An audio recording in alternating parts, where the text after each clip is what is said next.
बिस्मिल्लाहिर्रहमानिर्रहीम। Chapter number 1 page 29 है scalar और डॉट प्रोडक्ट। तो अगर दो वेक्टर को ज़रब देने से जवाब एक स्केलर क्वांटिटी आए तो इस तरह जो ज़रब होती है उसको डॉट प्रोडक्ट या स्केलर प्रोडक्ट कहते हैं। अगर हमारे पास दो वेक्टर्स हों ए और बी तो उनके दरमियान जो स्केलर प्रोडक्ट हो उसको लिखते हैं ए डॉट बी। फिर इसका जो आंसर होता है वो होता है A magnitude B magnitude into cos theta A B, यानी कि वेक्टर ए और वेक्टर बी के दरमियान जो एंगल होगा वो थीटा भी आएगा, कॉस थीटा। नेक्स्ट क्वेश्चन है स्केलर प्रोडक्ट की खसूसियात बयान करें। पहली खसूसियत ये है कि अगर दो वेक्टर एक दूसरे के अमूदन हों, यानी कि दोनों वेक्टर के दरमियान एंगल 90 का हो तो फिर उनकी डॉट प्रोडक्ट हमेशा 0 के बराबर होगी। वजह यह है कि ए डॉट बी होता है ए बी कॉस थीटा, क्योंकि जब अमूदन हो तो एंगल 90 होता है और कॉस 90 0 होता है, इसलिए डॉट बी 0 के बराबर होगी।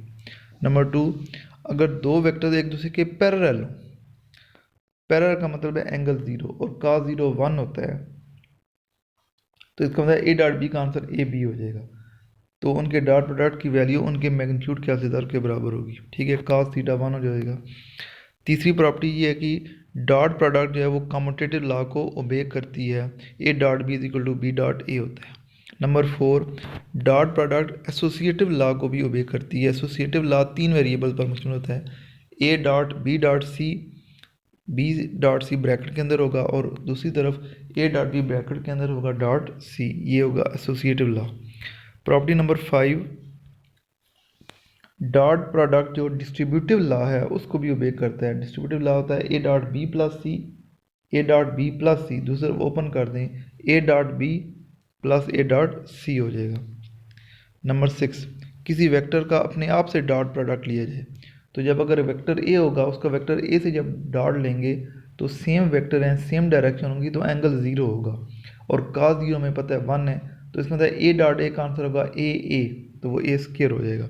तो हम लिखेंगे किसी वेक्टर का अपने आप से डॉट प्रोडक्ट लिया जाए तो उसकी वैल्यू उसके मैग्नीट्यूड के मुरब्बा के यानी कि स्क्वायर हो जाएगा, बराबर होगी। 7 प्रॉपर्टी किसी भी यूनिट वेक्टर के लिए, अब एक्स डायरेक्शन में जो यूनिट वेक्टर होता है उसको ए एक्स से ज़ाहिर करें, ए वाई ए जी, क्योंकि एक्स और वाई एंगल 90 होता है दरमियान, यानी कि तीनों एक्सिस जो है आपस में 90 एंगल बना रहे होते हैं और हमें पता है कि cos 90 0 होता है। It means A x dot A y 0 होगा क्योंकि cos 90 0 है।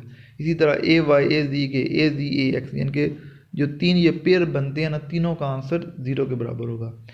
अब जो सेम है उनका आंसर 1 के बराबर होगा, यानी कि A x dot A X answer 1, A Y dot A Y उसका भी answer 1, A ji dot A जी उसका आंसर भी 1।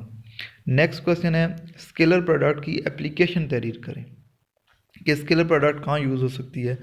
तो दो वेक्टर के दरमियान एंगल मालूम करने के लिए, एक ख़ास समझ में किसी वेक्टर के कंपोनेंट्स फाइंड करने के लिए, और आखिरी है वर्क डन फाइंड करने के लिए, किसी कांस्टेंट फोर्स की वजह से वर्क डन, क्योंकि वर्क डन होता है फोर्स डॉट डिस्प्लेसमेंट, तो जो डॉट प्रोडक्ट इस्तेमाल हो रही है इसलिए वर्क डन भी मालूम करने के लिए स्केलर प्रोडक्ट यूज़ की जाती है। नेक्स्ट क्वेश्चन है एक वेक्टर ए और एक वेक्टर बी है, इनकी डॉट प्रोडक्ट मालूम करें।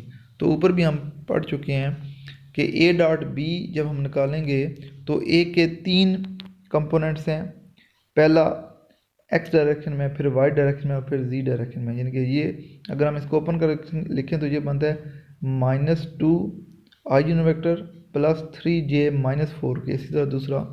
अब हमारे पास जब डॉट प्रोडक्ट निकालेंगे तो आई का आई से मल्टीप्लाई होगा, जे का जे से और के का मैग्नीट्यूड, बाकी जो टर्म्स आती हैं वो 0 हो जाती हैं, इसलिए हम डायरेक्ट ये लिखेंगे -2 × 6 प्लस 3 × -1 प्लस -4 × 2, बाकी सारे जो कंपोनेंट्स बचते हैं वो 0 हो जाते हैं।